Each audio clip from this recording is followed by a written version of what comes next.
I love that. I've had you on for a long time, so I'm just gonna wrap it up with one more question.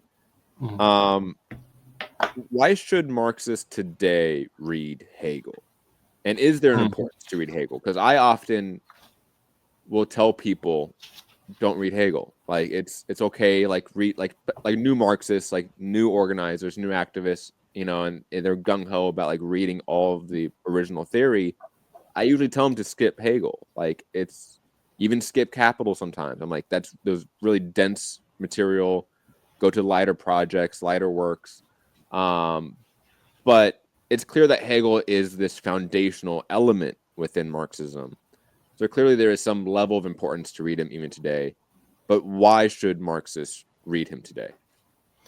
Yeah. So, there's like the Lenin quote where Lenin says that nobody can fully understand Marx's Capital unless they've mastered Hegel's Science of Logic. Well, if we're waiting on every comrade to fully master Capital, we're not going to get anywhere.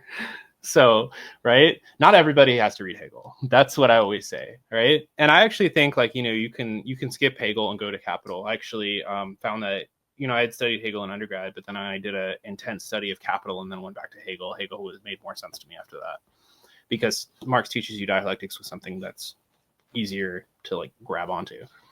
I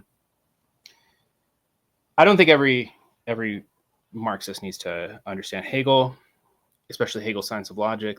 It's very specialized work. That's where I come in. I think that people who are theory focused, people who, especially within philosophy, who are working, what Althusser would call like a class war of ideas within philosophy, that Hegel is beneficial. Hegel is something that I think people who are theory focused can invest time into and get a lot out of. And learning to think through problems in a Hegelian manner is also something that's incredibly helpful to avoid one-sidedness. Now, the essay Who Thinks Abstractly by Hegel, which is on Marxist.org, and it's like, 5, 6, 7 pages, something like that. That's a good place to start to just get a little bit of Hegel to use. But I think at the end of the day, while I think it's worth to put time into Hegel if you're a philosophy student and a Marxist philosopher, we can't all be doing it. And so, I think that you can put your time into other things that are going to have quicker use value. Sorry.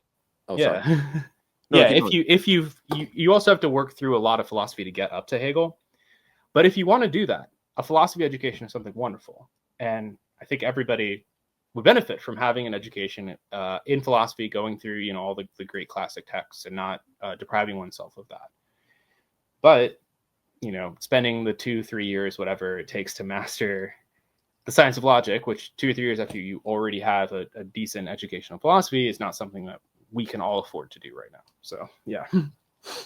Do you recommend reading Lasorda's book on Hegel before jumping into Hegel? Lasorda's book on Hegel is something that focuses more on Hegel's philosophy of right, which is his political philosophy. And so I think like I'm somebody who always likes to read original text before I read stuff on it. So it could be interesting to like look at, say, like, the introduction or whatnot, but it's really a book that's embedded within like different debates about the role of Hegel and whether Hegel was a liberal to the end, which is what Lasorda wants to say.